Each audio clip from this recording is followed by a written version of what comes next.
Saya bersuka kita berikan sorak-sorai kemuliaan bagi Tuhan. Hey!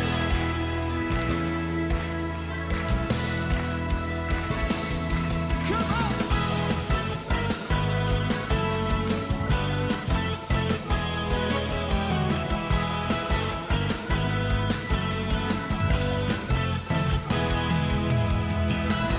Gerbangnya dengan pujian, bertepuk tangan, bersorak-sorai, katakan, mari bersama melompat, luapkan ekspresimu, sebab ada kuasa dalam pujian. Amin. Mari bersama kita tanggalkan beban dosa yang merintangi, mengapi-apikan diri seperti daun menari, bangkitlah menjadi laskar pujian. Masuk hadiratnya dengan hati bersyukur, gerakkan kakimu dengan riang gembira, katakan sebab Tuhan baik, sebab Tuhan itu baik, bahwasanya untuk selamanya, ya segala yang bernafas memuji Dia. Ya segala yang bernafas memuji-muji Engkau. Oh, oh, oh. Yang wanita katakan,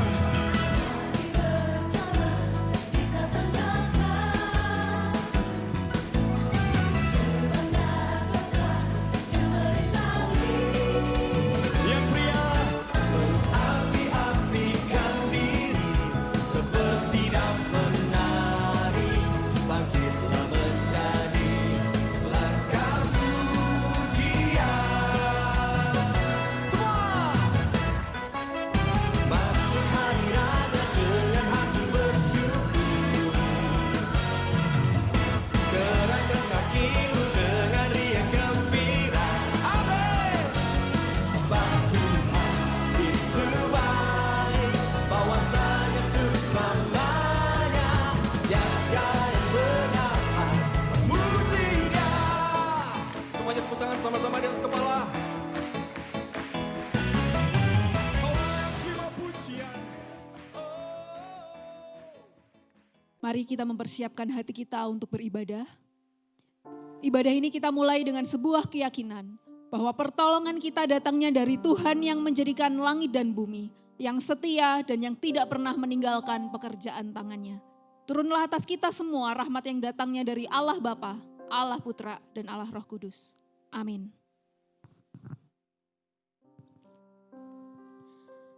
Teman-teman, hari ini kita kembali beribadah, datang dalam hadirat Tuhan.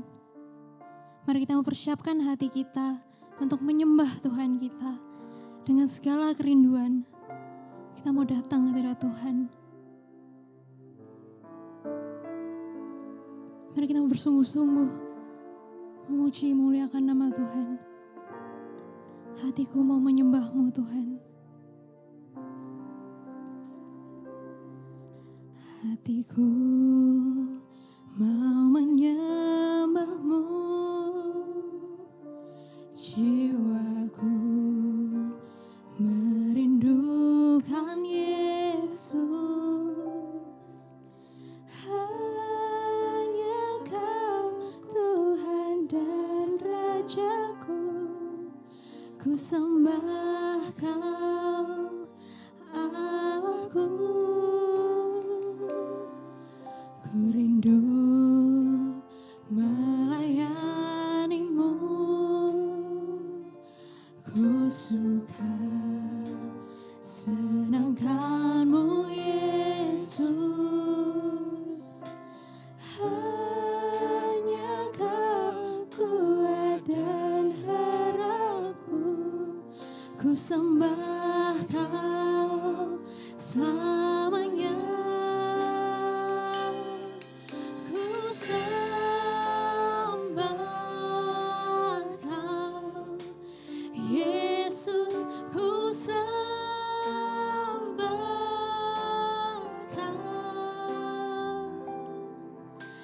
segenap hatiku dan kekuatanku. Ku rindu menyembahmu Yesus. Ku sembah Kau Yesus. Ku sembah Kau segenap hatiku dan kekuatanku. Ku rindu menyembahmu Yesus. Tuhan, hari ini kami datang Tuhan dalam hadirat-Mu Tuhan. Kiranya Engkau yang mau bertata di setiap hati kami Tuhan. Engkau yang mau melawat setiap hati kami Tuhan. Datanglah Tuhan, datanglah Tuhan. Ya Roh Kudus, Kau hadir.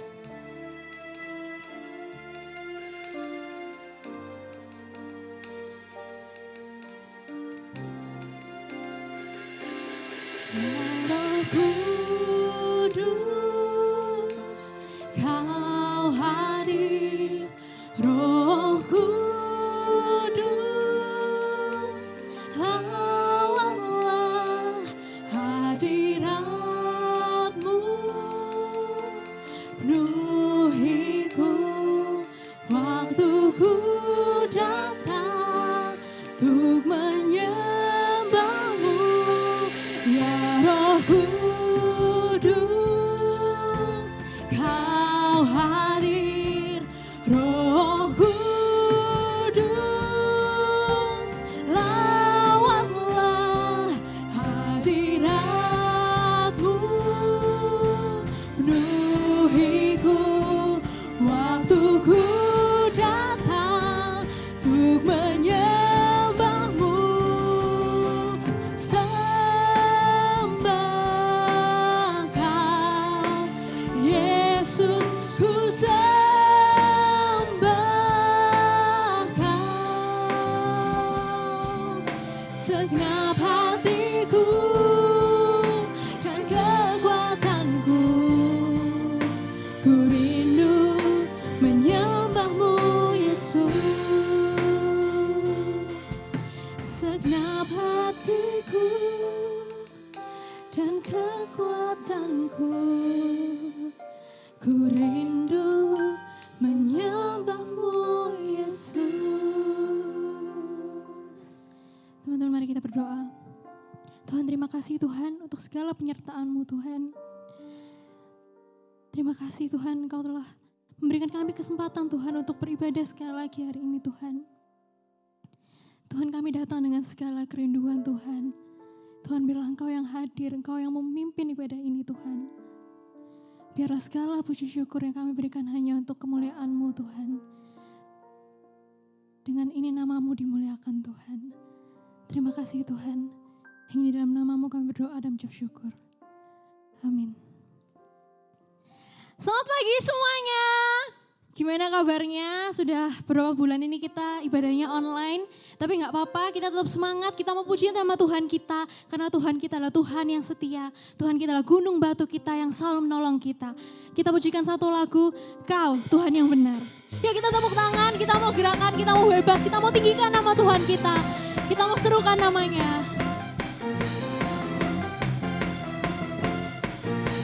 Kau gunung batuku.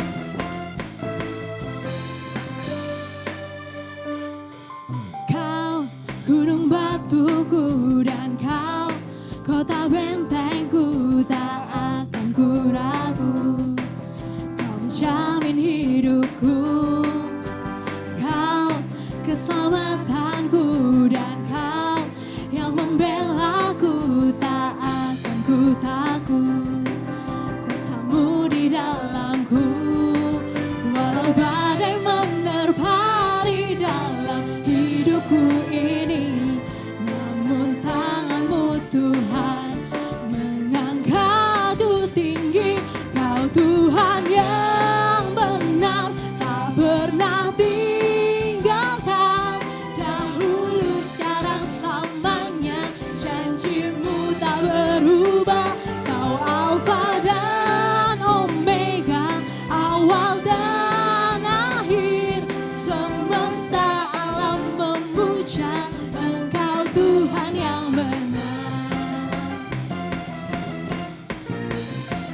Mari kita serukan nama Tuhan kita sekali lagi.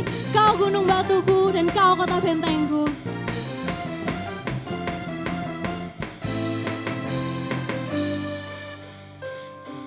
Kau gunung batuku dan kau kota bentengku, tak akan ku ragu, menjamin hidupku. Kau keselamatanku dan kau yang membelaku, tak akan ku takut. Kuasamu di dalamku, walau badai menerpa di dalam hidupku ini, namun tanganmu Tuhan mengangkatku tinggi. Kau Tuhan yang benar, tak pernah tinggalkan, dahulu sekarang selamanya, janjimu tak berubah. Kau Alfa dan Omega, awal dan akhir, semesta alam memuja Engkau Tuhan yang benar. Memang benar hanya Tuhan kita yang mampu melindungi kita, yang selalu menolong kita. Walaupun di tengah cobaan kita tetap berserah pada Tuhan kita. Kita mau percaya pada Tuhan kita. Walau badai menerpa dalam hidupku ini Tuhan, tapi aku percaya Tuhan, tanganmu selalu menolongku Tuhan, selalu mengangkatku Tuhan. Amin. Walau badai menerpa, walau badai menerpa di dalam hidupku ini, namun tanganmu Tuhan mengangkatku tinggi. Kau Tuhan yang benar, tak pernah tinggalkan, dahulu sekarang selamanya, janjimu tak berubah. Kau Alfa dan Omega, awal dan akhir, semesta alam memuja Engkau Tuhan yang benar. Semesta alam memuja, semesta alam memuja, semesta alam memuja Engkau Tuhan yang benar.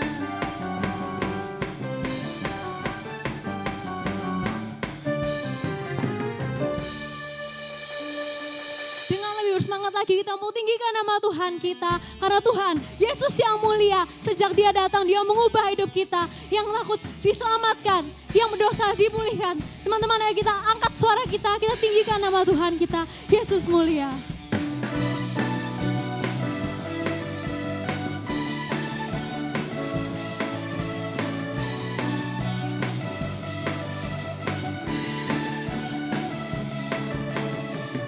Terangmu yang telah ubah hidupku, Kau jadikan aku ciptaan baru. Ku angkat tanganku dan memujimu. Hidupku tak sama sejak Kau ada, dan kini Engkaulah pusat segalanya. Kasih-Mu kan selalu cukup bagiku. Keagungan-Mu, kedahsyatan-Mu, keagungan-Mu, kedahsyatan-Mu terpancar dari indahnya dunia. Segala yang ada tak Kau ciptakan, karya-Mu sungguh tiada tanya. Sungguh tiada tanya.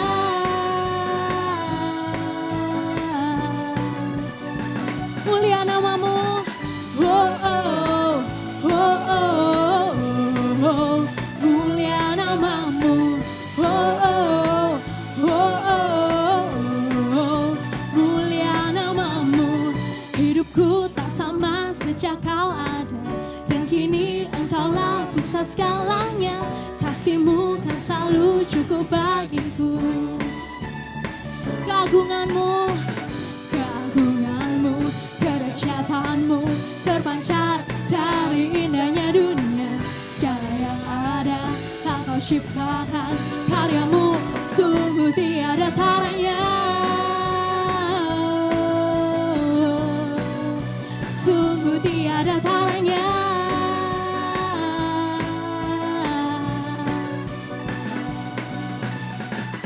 Oh oh, oh oh.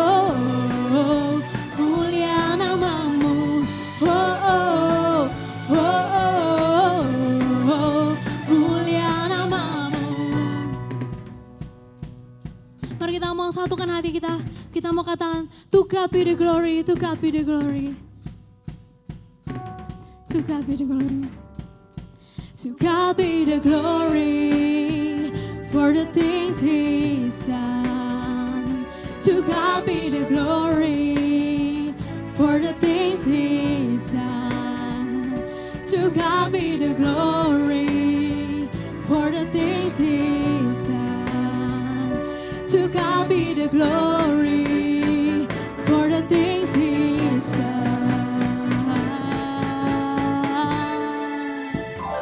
Keagunganmu, kedahsyatanmu terpancar dari indahnya dunia. Kami nyatakan Yesus mulia. Segala yang ada telah Kau ciptakan, karyamu sungguh tiada tandanya. Kami nyatakan Yesus mulia. Oh, oh, oh, oh, oh, mulia namamu. Oh, oh, oh, oh, oh, mulia namamu.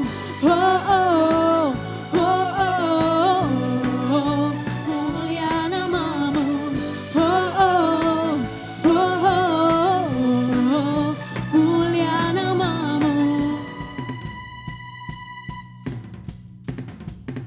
Mulia namamu. Teman-teman, dengan tetap bangkit berdiri, mari kita mau mengikrarkan pengakuan iman kita, pengakuan iman rasuli. Pengakuan iman rasuli.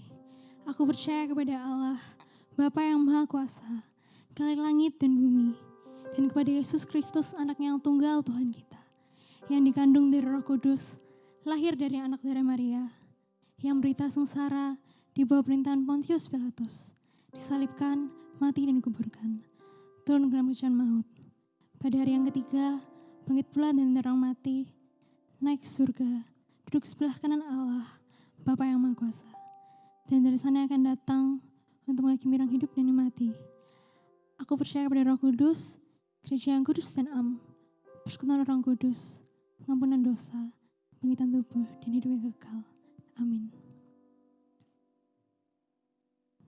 Teman-teman, selama 2020 ini sudah banyak hal yang terjadi, mulai dari banjir di tahun baru, banyak sekali bencana alam yang terjadi. Dan sampai saat ini kita diberi suatu cobaan, yaitu corona. Teman-teman, tapi kita harus percaya kalau di setiap musim hidup kita, Tuhan tuh selalu bersama dengan kita. Bahkan sehelai rambut kita gak akan terjatuh tanpa seizin Tuhan. Yang bisa kita lakukan apa? Kita percaya, kita berdoa pada Tuhan. Kita mau serahkan semuanya dalam tangan Tuhan.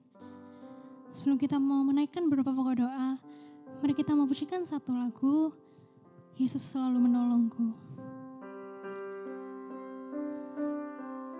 Tuhan, walaupun musim ini selalu berganti Tuhan, walaupun banyak kesulitan yang harus dihadapi Tuhan, tapi kami percaya Tuhan, Kau Tuhan yang setia, Tuhan yang selalu ada bersama dengan kami setiap musim.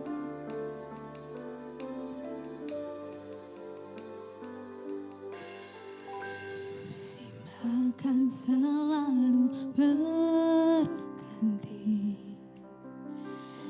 kasih Tuhan tetap abadi.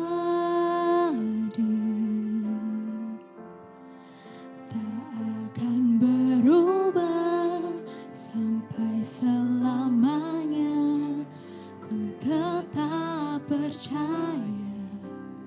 Ku yakin Tuhan yang memberkati. Ku yakin Tuhan memberkati. Ku yakin Tuhan melindungi. Burung di udara Tuhan pelihara, karena kasih-Nya Tuhan selalu menolongku. Tuhan selalu menolongku, selalu menjagaku.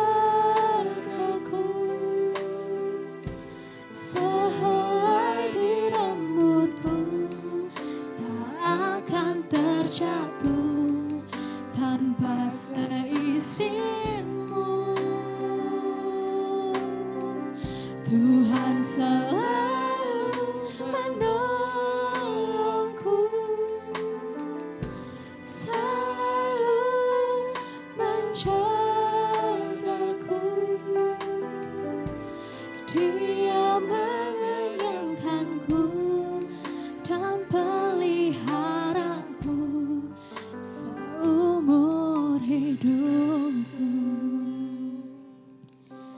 Teman, mari yang pertama kita mau berdoa untuk new normal, teman. Untuk kebijakan yang baru dilaksanakan ini, Tuhan. Tuhan, kami mau serahkan semua dalam tangan-Mu, Tuhan. Tuhan, Kau yang memberi hikmat, Tuhan, pada semua aparat, Tuhan. Pemerintah, semua tenaga medis, Tuhan. Tuhan, biarlah dengan kebijakan ini, Tuhan, masyarakat bisa menjadi lebih bijak lagi, Tuhan. Tuhan, kami percaya Engkau pasti akan membukakan jalan untuk kami, Tuhan. Tuhan, kami juga mau berdoa untuk teman-teman kami yang mungkin kehilangan pekerjaan, Tuhan. Di luar sana banyak orang-orang yang kesusahan, bingung. Gimana hari besok?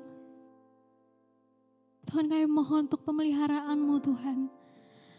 Untuk segala kasih, Tuhan, dari Engkau, Tuhan. Kami percaya, Tuhan. Kami juga mau berdoa untuk teman-teman kami yang akan masuk kuliah, Tuhan. Mereka yang mau masuk ke jenjang yang baru, Tuhan. Di tengah kondisi yang seperti ini, Tuhan. Tuhan, mungkin ini menjadi suatu pergumulan untuk mereka, Tuhan. Bagaimana mereka mau memulai, Tuhan. Tapi sekali lagi kami menyerahkan semua dalam tangan-Mu, Tuhan.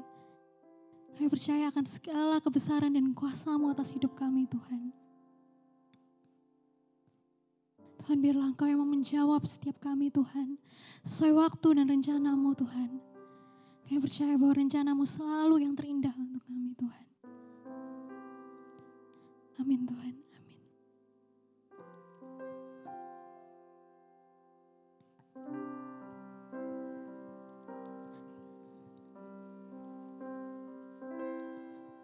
Tuhan selalu menolongku, selalu menjagaku, sehelai di rambutku tak akan terjatuh tanpa seizinmu. Tuhan selalu menolongku, selalu menjagaku. Dia mengenyangkanku dan peliharaku seumur hidupku. Dia mengenyangkanku dan peliharaku seumur hidupku. Dipersilakan untuk Celis untuk menyampaikan firman Tuhan.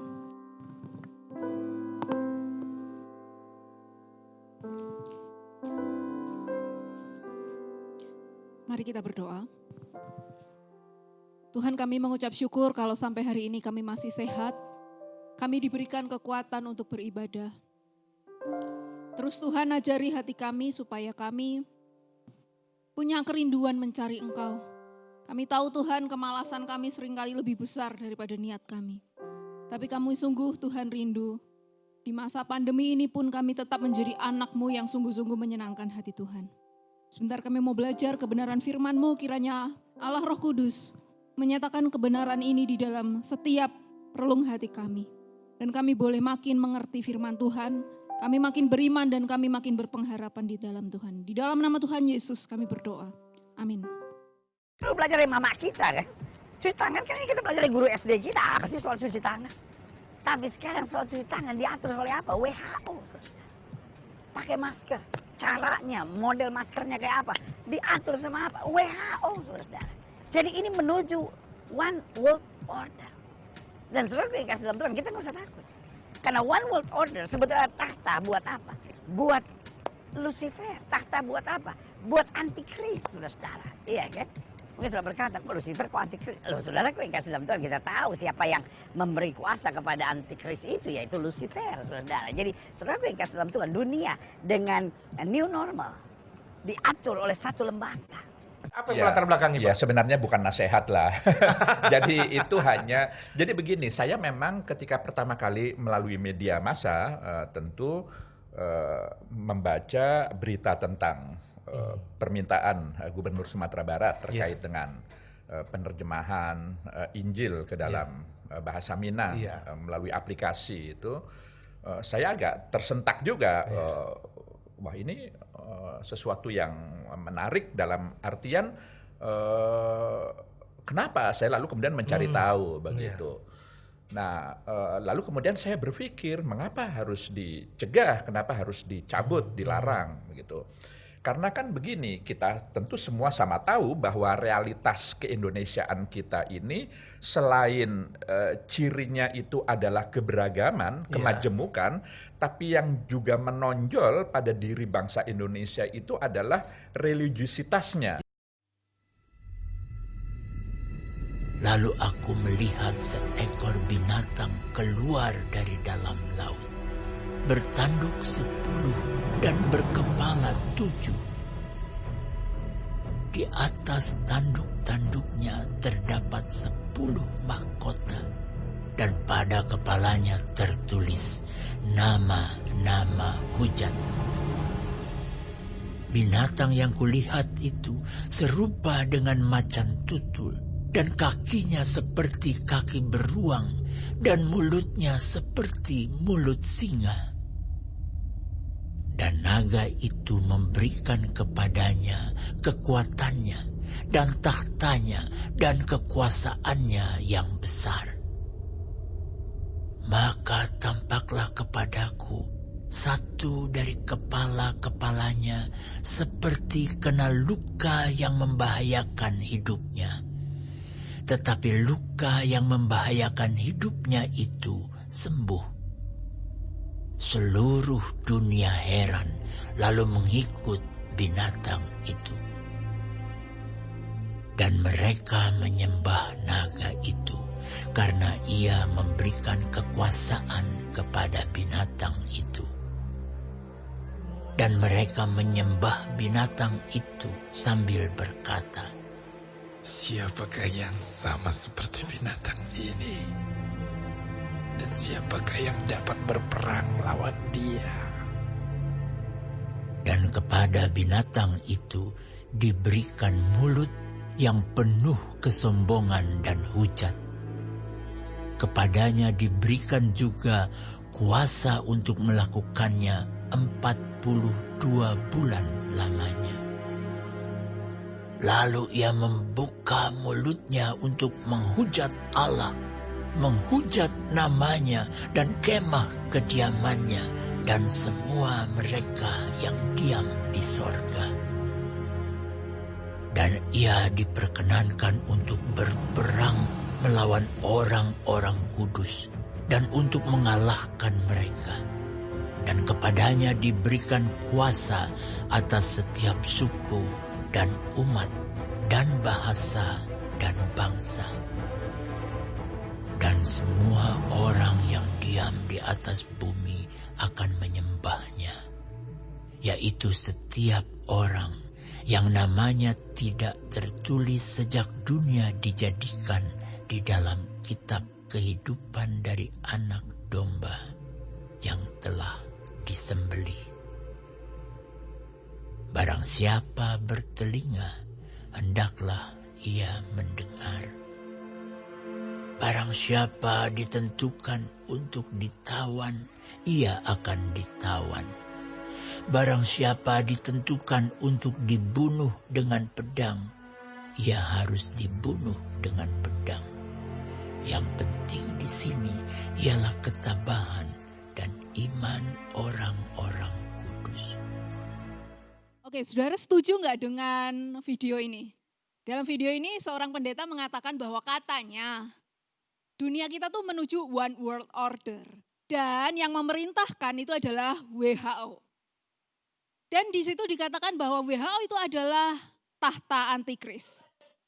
Oke, sekali lagi saya tanya, apakah kita setuju bahwa WHO itu adalah tahta antikris?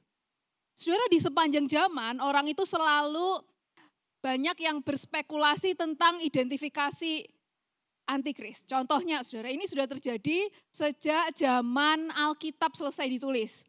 Waktu Alkitab selesai ditulis, katanya antikris itu adalah Kaisar Nero. Kemudian saudara lanjut terus terus ada identifikasi baru, misalnya beberapa tahun yang lalu teknologi chips itu sudah ada, ya kan? Nah, beberapa hamba Tuhan juga mengatakan bahwa katanya chips itu adalah antikris. Oke, sampai sejauh ini kita terus bertanya-tanya, benar nggak sih mereka-mereka ini antikris? Sekarang pada zamannya pasca modern nih katanya udah postmo. Dan di masa ini sedang pandemi, sedang susah, banyak orang sedang mengalami kesulitan.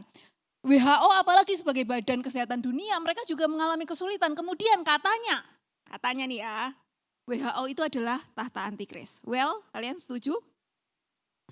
Nah, sebelum kita melanjutkan saudara pembahasan apakah benar nih WHO adalah antikris, saya mau disclaimer dulu ya, bahwa saya sedang tidak ingin menyerang pribadi dari pendeta yang ada di video tadi. Sekali lagi saya sedang tidak ingin menyerang pribadi dari yang ada di video tadi. Tetapi tentunya kita harus mengkritisi apakah ajarannya itu sesuai dengan Alkitab atau tidak, betul ya? Apakah ajarannya itu sesuai dengan kebenaran firman Tuhan? Saudara, sebelum kita menjawab hal itu, sebelum kita katakanlah kita itu menuduh beberapa lembaga itu antikris atau bukan, mari kita belajar dulu firman Tuhan yang benar. Kita akan hari ini teks yang diberikan kepada saya adalah Wahyu 13, kita akan berbicara soal antikris. Apakah betul saudara WHO itu antikris? Kita akan berkaca dari Wahyu 13. Dan Wahyu 13 ini akan terdiri dari 2 bagian ya saudara ya. Nanti hari ini kita akan bahas ayat 1 sampai 10, next nanti beberapa minggu selanjutnya mungkin akan dibahas ayat 11 sampai 18. Jadi ada 2 bagian. Mari kita belajar saudara ya. Di situ di Wahyu 13, Rasul Yohanes sedang melihat penglihatan. Nah, penglihatannya kira-kira kayak seperti ini nih.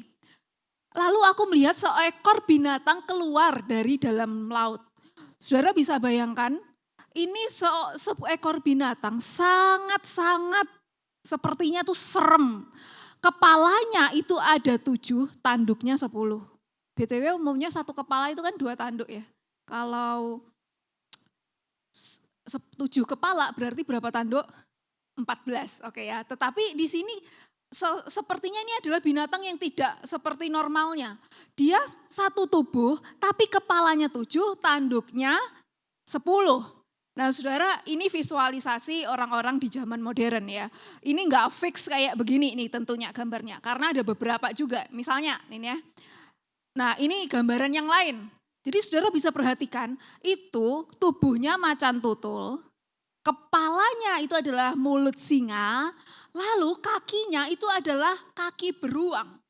Ada gambaran lain lagi. Nah, yang ini posisi tanduknya berbeda. Well, kita nggak bisa memastikan sebenarnya itu tanduknya posisinya di satu kepala atau terpecah-pecah atau di mana, ukurannya seberapa, kita mungkin nggak bisa fix membayangkan itu. Tetapi saudara, ini adalah gambarannya kira-kira seperti itu. Saya bayangin Rasul Yohanes itu seperti dia ketika melihat penglihatan dari Tuhan itu, saya bayangkan dia seperti nonton film monster guys. Film monster yang serem, maybe kayak Godzilla. Nah kira-kira penampakannya seperti ini. Ini seram sekali. Sekali lagi itu mulutnya mulut singa, tubuhnya itu tubuh macan tutul, kemudian kakinya itu kaki beruang. Binatang ini kalau keluar misalnya di sini itu pasti serem sekali ya kan. Nah, kira-kira menggambarkan apa sih binatang ini? Saudara, kalau kita lihat pasal 13 itu harus dihubungkan dengan pasal 12. Jadi kita kalau menafsir Alkitab nggak boleh dicomot-comot, oke ya, harus lihat konteksnya. Lihat dari konteksnya, pasal 12 itu saudara adalah tentang naga dan iblis. Saudara, naga itu simbol dari iblis, maksud saya naga dan perempuan. Naga itu adalah simbol dari iblis. Nah sedangkan 2 binatang di pasal yang ke-13 ini adalah di ayat 2 dikatakan binatang ini diberikan kuasa oleh iblis, oleh naga itu. Saudara, dua binatang yang baik yang hari ini kita bahas yaitu keluar dari dalam laut. Dan next nanti kita bahas adalah keluar dari dalam bumi. Dua binatang yang kayak monster ini saudara, ini adalah antek-anteknya iblis. Mereka adalah karyawannya iblis, mereka adalah kaki tangannya iblis. Saudara, dikatakan di ayat 2-3, mereka itu menyembah iblis, menyembah naga. Dan naga memberikan kuasa kepada mereka. Oleh karena itu saudara, kalau kita lihat bayangannya serem sekali. Kenapa ya bayangan saudara, dua antek-antek iblis inilah yang disebut sebagai antikristus. Saudara, kalau kita lihat kenapa ya bayangan antikristus ini kalau di penglihatannya Yohanes sangat serem. Jawabannya di ayat 2. Karena saudara ya ini bayangannya mulut singa itu menggambarkan namanya mulut singa. Itu sangat cepat melahap mangsa, melahap musuh. Kemudian macan tutul itu menggambarkan kekuatan saudara. Sedangkan kaki beruang itu menggambarkan kecekatan untuk mengejar dan menghabisi, merobek-robek mangsanya. Sekali lagi, gambarannya itu kayak monster. Mungkin ini lebih serem daripada film Godzilla yang mungkin kita pernah nonton. Kenapa kok bayangannya serem itu? Karena ayat 2 mengatakan, naga itu memberikan kuasa atau kekuatan dan tahta kepadanya. Jadi saudara, mari kita simpulkan. Ciri pertama dari antikris. Saudara, antikris adalah mereka pribadi-pribadi, saya sebutkan jamak bukan tunggal karena umumnya adalah kelompok orang. Atau juga mereka adalah membentuk badan atau institusi. Dan saudara, mereka ini bukan orang ecek-ecek. Misalnya saudara, saya tidak mengira bahwa antikris itu orang miskin. No. Kenapa saudara? Karena di Alkitab di bagian ini, antikris itu adalah orang-orang yang punya power. Mereka adalah orang-orang yang punya kuasa. Mereka adalah orang-orang yang bisa mengatur orang banyak. Nah saudara, kuasa ini datangnya dari mana? Bisa bermacam-macam. Yang pertama mungkin bisa dari jabatan, tingginya posisi. Orang saudara kalau punya posisi tinggi tentunya punya power dong. Yang kedua saudara, kekuatan mereka kemungkinan kira-kira bisa tebak dari mana? Apa sih yang bisa memberikan orang kekuatan di zaman ini adalah duit. Mereka adalah orang-orang yang kaya, saudara. Mereka adalah orang-orang yang punya power karena mereka punya duit. Atau kalaupun mereka, saudara, selain mereka penguasa, mereka punya duit. Yang ketiga kemungkinan mereka adalah orang yang otaknya tuh encer. Saudara, antikris adalah bukan orang-orang bodoh, bukan orang miskin. Mereka orang kaya, mereka orang pintar, mereka orang yang punya kuasa. Luar biasa kan? Saudara, ini bayangannya. Sehingga saudara kelihatannya di bayangan Yohanes, binatang ini serem amat. Saudara menafsirkan kitab Wahyu sangat tepat secara simbolik. Jadi tidak langsung literal. Kenapa saudara? Karena genre atau jenis dari kitab Wahyu itu adalah apokalipsis. Sifatnya itu menyatakan sesuatu di mana di dalamnya itu banyak simbol-simbol. Mari kita lihat ciri khas yang kedua dari antikris. Nah saudara, di ayat 3 dikatakan, maka tampaklah kepadaku satu dari kepalanya itu kena luka. Tetapi lukanya itu sembuh. Kemudian seluruh dunia itu heran lalu mengikuti binatang itu. Saudara bisa identifikasi enggak kira-kira ini kok ngapain ya, kira satu kepalanya kena luka. Saudara, antikris yang kedua, mereka ada melakukan mereka melakukan imitasi atau meniru Kristus. Nah biasanya saudara, pemalsu-pemalsu Kristus atau pemalsu-pemalsu Allah, mereka melakukan tindakan yang seakan-akan itu seperti Kristus. Kristus itu menyelamatkan dunia, Kristus itu punya kasih buat orang-orang, Kristus itu punya luar biasa segala sesuatu. Sehingga kayaknya ya, ini antikrisnya adalah orang yang berkorban demi masyarakat gitu loh. Mereka tuh seperti bukan orang yang cuek, yang jahat, tuh enggak. Mereka punya kuasa, saudara, mereka punya seakan-akan. Mereka punya belas kasihan kepada orang-orang. Mereka seakan-akan berkorban demi kepentingan masyarakat, seakan-akan. Jadi ada tindakan imitasi Kristus. Tapi semuanya itu palsu. Mereka itu tidak seperti Kristus yang adalah penyelamat asli. Mereka penyelamat palsu. Kalau misalnya saudara, beberapa orang bahkan bisa melakukan mujizat. Mereka melakukan sepertinya tindakan memulihkan orang lain. Nah ini antikris. Tapi tunggu dulu, gak semua orang begitu ya. Saudara, jadi orang-orang antikris ini seakan-akan seperti Kristus yang mau menyelamatkan orang-orang. Mau menyelamatkan dunia. Yang ketiga, saudara, dunia ketika melihat betapa mereka itu punya power, kemudian melihat seakan-akan mereka itu juga menyelamatkan manusia, dunia, kecuali kita sebagai orang yang percaya, dunia akan mengagumi mereka, akan mempercayai mereka, kemudian dunia akan menyembah-nyembah mereka. Jadi saudara, mereka itu sekali lagi figur yang kuat, yang berkuasa, yang luar biasa. Oke. Saudara, yang selanjutnya, apa ciri antikris? Mari kita lihat di ayat 6. Lalu ia membuka mulutnya, ia ini di situ adalah binatang itu, dan menghujat Allah, menghujat namanya, kemah kediamannya, dan semua orang yang diam di surga. Saudara, ciri khas selanjutnya dari antikris itu perbuatannya itu adalah menghujat nama Allah. Saudara, nama Allah ini sebenarnya kaitannya juga dengan wahyu Allah. Wahyu Allah itu kaitannya adalah dengan kebenaran Allah. Saudara, jadi mari kita perhatikan di sini bahwa antikris itu adalah orang-orang yang secara aktif saudara menghujat kebenaran atau Alkitab. Bisa bayangin ya, walaupun saudara jangan buru-buru mikir, kayaknya orang itu tuh, kayaknya lembaga itu. Jangan buru-buru. Saudara perhatikan baik-baik ciri antikris. Saudara, yang ketiga ini adalah mereka menghujat kebenaran Alkitab. Sampai di sini mungkin kita bisa banyak menemukan orang-orang yang menghujat Alkitab. Mereka benar-benar gak mau dengan firman Tuhan. Ciri-ciri selanjutnya adalah, saudara, mereka bukan hanya menghujat Alkitab, tetapi mereka juga menghujat, saudara, rumah Allah. Maksudnya begini, mereka itu saudara sebagai antikris, mereka pengen berkuasa, mereka pengen tuh rumah-rumah Allah tuh kalau bisa ditinggalkan orang.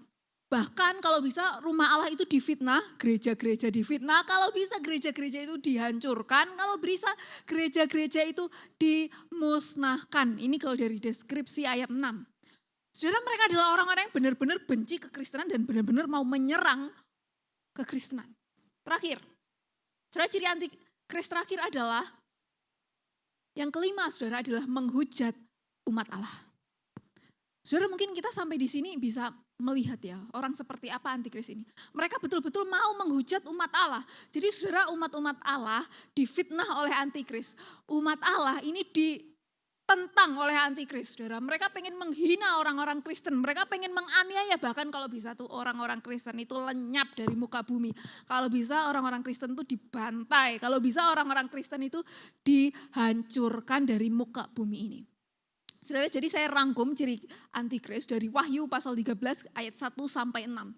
Saudara, jadi pertama, mereka adalah pribadi yang berkuasa, institusi yang punya power. Yang kedua, saudara, mereka ada tindakan meniru atau imitasi tindakan Kristus yang seakan menyelamatkan orang lain. Yang ketiga, mereka menghujat kebenaran Allah. Yang keempat, mereka menghujat rumah Allah. Yang kelima, mereka menghujat umat Allah dan orang-orang Kristen. Oke, sampai di sini saudara. Intinya saudara, penguasa ini tentunya adalah non-believer. Mereka adalah orang-orang yang tidak percaya Kristus. Pasti, mereka bukan orang-orang Kristen. Mereka orang-orang yang tidak percaya Kristus. Dan secara aktif, mereka itu ada tindakan menyerang atau menentang atau melawan kekristenan baik ajarannya maupun orangnya. Jadi ciri-cirinya jelas ya, siapa antikristus di dalam 5 ciri khas ini. Sekarang kita balik yuk ke tadi, ke awal. Jadi di awal kita membicarakan soal WHO. Apakah benar WHO itu adalah antikris? Kalau dari ciri khas 5 ini, saudara coba tolong pikirin sebentar saja. Apakah Anda setuju kalau WHO itu adalah antikris? Setuju? Mari kita bahas. Saudara, kalau dilihat dari keanggotaan WHO ya.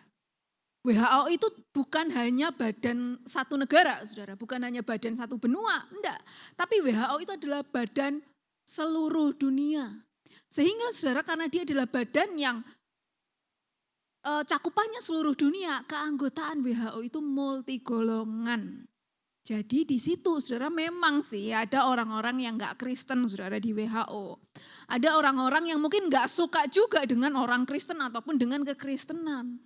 Tapi ingat bahwa di dalam organisasi WHO, di situ juga duduk orang-orang yang percaya Tuhan. Salah satu contohnya saya kasih contoh ya. Saudara, ini adalah Tedros.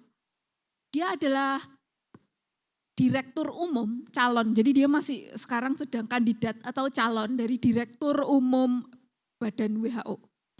Saudara, di satu sosial medianya, Tedros ini saudara mengaku dirinya adalah I am a Orthodox Christian begitu. Jadi dia mengaku dia adalah seorang Kristen Ortodoks. Walaupun saudara dia kalau berpidato sering Assalamualaikum, sering ini itu dan lain sebagainya. Tapi dia orang Kristen saudara. Sekarang dari yang pertama saja, apakah kita itu bijak? Kalau kita menuduh WHO sebagai tahta Kristus. Sementara saudara di dalam WHO sendiri ada banyak orang-orang Kristen di sana. Ada banyak orang-orang Kristen yang bahkan benar-benar memperjuangkan kepentingan kesehatan dunia. Saudara, jadi dari ciri pertama seakan kita tidak fair kalau menuduh WHO itu adalah antikristus. Yang kedua, saudara, policy atau kebijakan atau peran WHO itu tidak menyerang kekristenan. Ngomong-ngomong kalian kan gak pernah dengar kan, WHO bakar gereja di Inggris katakanlah. Gak pernah dengar kan? Atau misalnya kita dengar, katanya itu loh WHO secara resmi ngunggah video mengelek-ngelek Alkitab. Pernah dengar? Enggak kan? Ataukah saudara pernah dengar, WHO itu sedang ini nih menghujat gereja-gereja. Enggak pernah dengar ya saudara. Dan saudara enggak ada policy secara resmi bahwa WHO itu benci kekristenan. Enggak saudara, karena WHO itu multi golongan. WHO hanyalah organisasi dunia yang secara administratif menangani masalah kesehatan secara global. Jadi saudara, kalau kita menuduh WHO adalah antikristus, dari dua hal ini saya rasa kita kurang bertanggung jawab. Yang ketiga saudara ya, WHO tidak pernah memaksa saudara masyarakat dunia untuk menyembah satu agama tertentu. Misalnya nih, WHO itu memaksa masyarakat untuk menyembah satu kaisar. Dan misalnya juga WHO tidak pernah melarang orang untuk menyembah Tuhan, tidak pernah. WHO juga tidak pernah melawan satu agama tertentu, apalagi kekristenan. Yang saya ngomong ini secara institusinya ya saudara, sekali lagi secara badan institusinya. Walaupun saudara mungkin orang-orangnya ada juga sih yang enggak suka dengan kekristenan. Tapi secara badan institusi WHO tidak melawan atau menyembah satu agama tertentu. Ya karena memang istilahnya begini loh. Soal agama itu bukan urusannya WHO gitu. Urusannya WHO itu adalah kesehatan. Udah itu aja. Saudara, jadi kalau kita lihat secara gambaran WHO juga ciri-ciri antikris. Memang sih WHO itu adalah penguasa. Memang dalam tanda kutip penguasa bidang kesehatan. Karena mereka mengontrol masalah kesehatan dunia.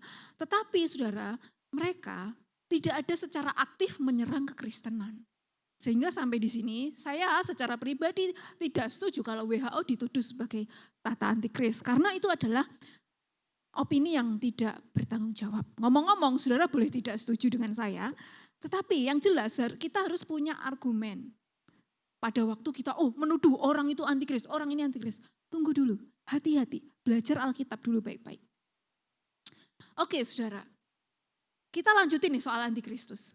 Nah saudara di Alkitab, di Wahyu 13, Rasul Yohanes mengatakan begini, dan ia, ini maksudnya adalah binatang tadi yang menggambarkan antikris, diperkenankan untuk berperang melawan orang-orang kudus dan untuk mengalahkan mereka. Dan kepadanya diberikan kuasa atas setiap suku dan umat dan bahasa dan bangsa. Ini kabar buruk sih ya kayaknya. Kenapa? Di situ seakan-akan Tuhan itu memperkenan antikris ini bertindak melawan kita, orang-orang Kristen. Saudara, kalau kita belajar akhir zaman, saudara ini pengertian saya akhir zaman. Pengertian saya soal akhir zaman, saudara kalau kita lihat Wahyu yang ditafsir secara simbolis dan saudara kita akan melihat bahwa akhir zaman itu adalah masa antara waktu Tuhan Yesus sudah naik ke surga. Jadi kira-kira 2000 tahun yang lalu. Dan sampai nanti Tuhan Yesus datang kedua kalinya. Nah inilah akhir zaman. Mungkin saudara di dalam hati bilang gini, aduh cek panjangnya yo, terus ini kapan nih akhir zaman ini selesai? Kita memang gak tahu dan Tuhan Yesus bilang kita juga gak perlu tahu. Inilah akhir zaman dan di dalam akhir zaman yang panjang banget ini kita juga gak tahu ujungnya kapan.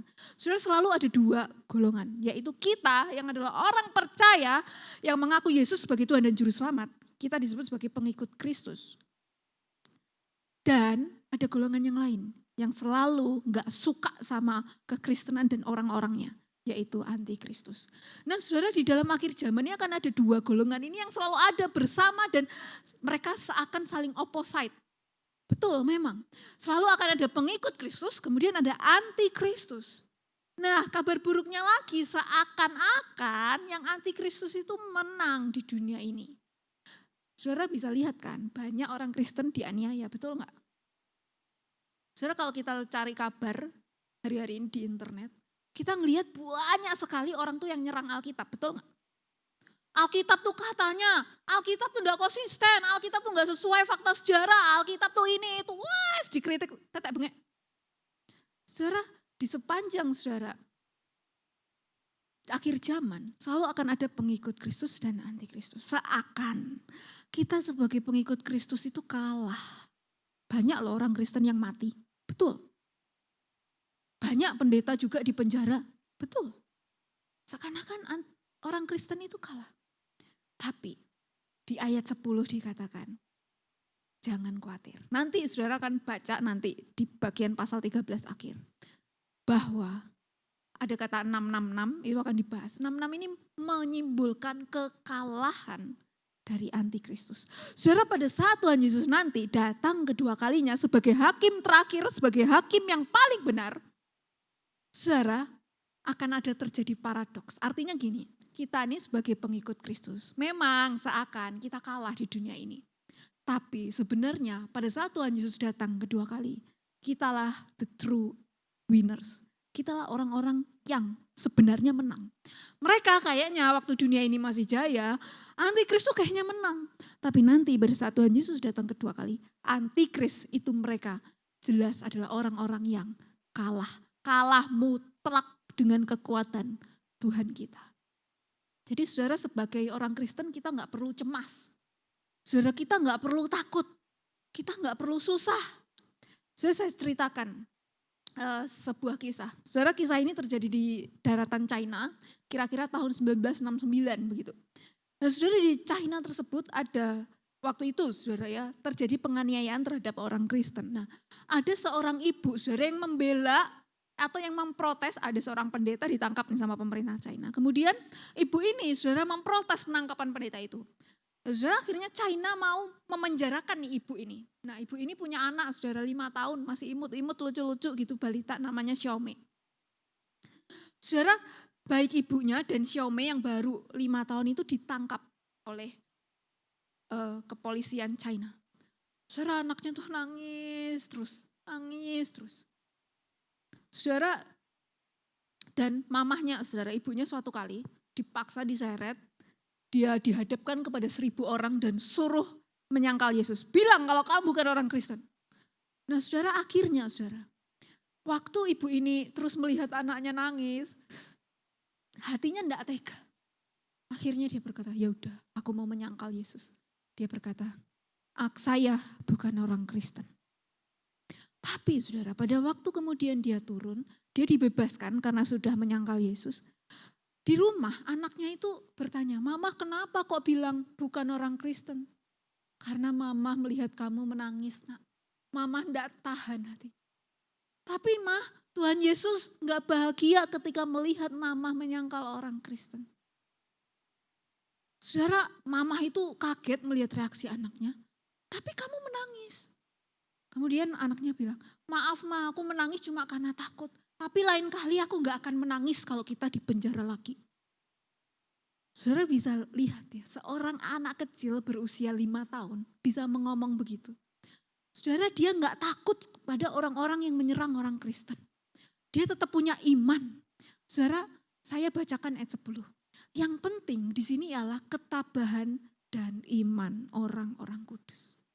Saudara kalau saat ini kita mungkin menghadapi kesulitan ya karena corona. Tapi kita saudara belum menghadapi kesulitan sedahsyat penganiayaan yang saya ceritakan. Kalau seorang anak kecil itu bisa punya iman dan pengharapan. Apalagi kita. Tuhan Yesus beserta kita. Seharusnya kita punya pengharapan apapun yang terjadi. Bahkan kalaupun antikristus menyerang kita. Kita terus punya pengharapan bahwa kitalah pemenang di dalam Yesus Kristus. Saudara, semoga bagian ini boleh memberkati kita. Sebelum selesai, saudara, saya ingin kita memperhatikan sebuah video. Saya tidak akan mengomentari video berikut ini, saudara. Saya hanya ingin kita menonton video ini dan coba kita berpikir. Tadi saya sudah menerangkan soal ciri-ciri antikris. Saudara, ciri-ciri antikris ada 5. Oke ya. Oke, saya balik ke sini. Nah, ini ciri-ciri antikris. Mari kita lihat, saudara, video ini. Sudah perhatikan baik-baik. Silakan. Oke, saya ceritakan dulu, saudara ya. Beberapa waktu yang lalu, saudara, sebuah aplikasi yang di situ aplikasinya itu adalah terjemahan Injil Alkitab kita ke dalam bahasa Minangkabau. Nah, saudara, Injil bahasa Minangkabau itu tiba-tiba diprotes. Padahal kan namanya aplikasi sekarang ini kita banyak ya aplikasi terjemahan Alkitab di handphone saudara. Nah, saudara,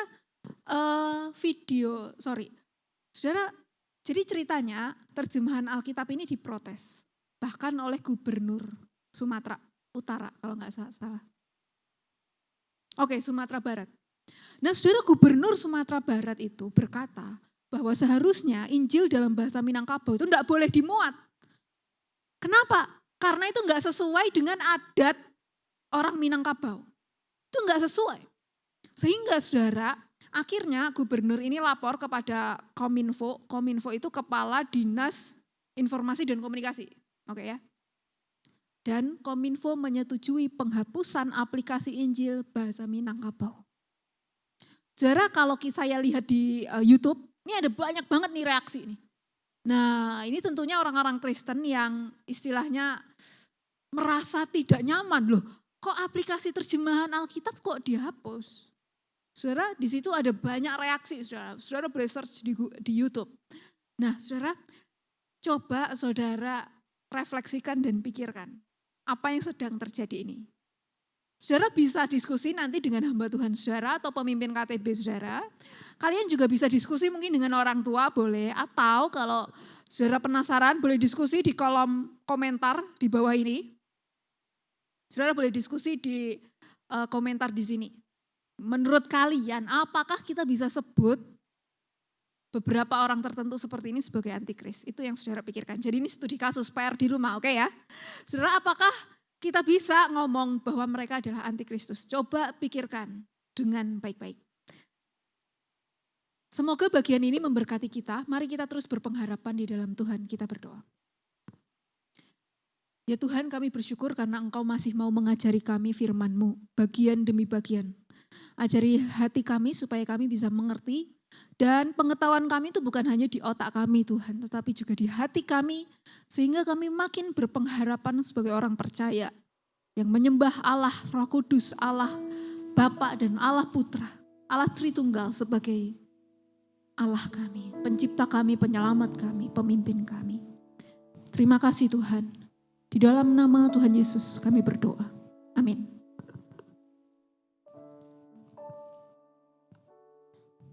Terima kasih untuk Cak Elis yang telah menyampaikan firman Tuhan. Mari sekarang kita mau siapkan hati kita.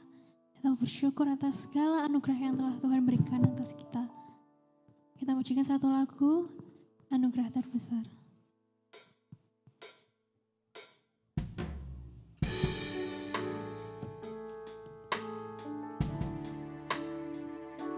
Kasih Tuhan tidak pernah terselami. Kasih Tuhan terlalu besar untuk kita. Kita mau berterima kasih pada Tuhan untuk segala yang telah Dia berikan pada kita.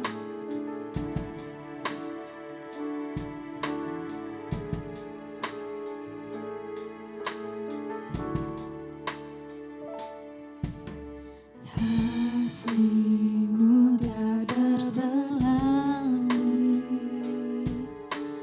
hati-Mu tak terselami.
syukurku untuk kemurahan-Mu. Hanya Yesus Kau anugerah terbesar.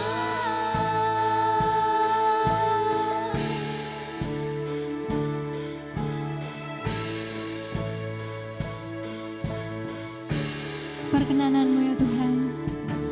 Perkenanan-Mu ya Tuhan, nyata di dalam hidupku.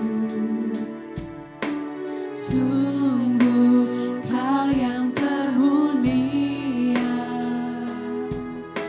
jiwaku pun menyembah. Ku angkat hatiku, tinggikan nama-Mu. Karena Yesus Kau anugerah terbesar. Tunaikan syukurku untuk kemurahan-Mu. Hanya Yesus Kau anugerah terbesar. Terima kasih Tuhan untuk segala kebaikan-Mu atas hidup kami Tuhan. Untuk anugerah yang berlimpah Tuhan atas hidup kami Tuhan. Kami mau naikkan syukur kami Tuhan. Kami mau angkat hati kami Tuhan untuk diri-Mu Tuhan. Hanya Engkau Tuhan. Mari kita sama-sama katakan, ku angkat hatiku. Ku angkat hatiku, tinggikan nama-Mu. Karena Yesus Kau anugerah terbesar. Ku naikkan syukurku untuk kemurahan-Mu. Hanya Yesus Kau anugerah terbesar. Ku angkat hatiku, tinggikan nama-Mu. Karena Yesus Kau anugerah terbesar. Ku naikkan syukurku untuk kemurahan-Mu. Karena Yesus Kau anugerah terbesar.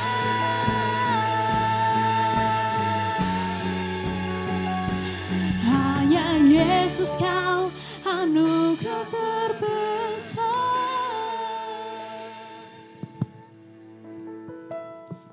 Doa berkat dan doa penutup dipersilakan Cik Alis. Kita akan mengakhiri ibadah hari ini. Kiranya berkat dari Allah Bapa, kesetiaan dan pengorbanan Tuhan Yesus Kristus, juga kekuatan, pimpinan, persekutuan, dan penghiburan dari Roh Kudus akan menyertai hidup kita sebagai orang percaya untuk terus berpengharapan di dalam Dia hari ini sampai selama-lamanya. Amin.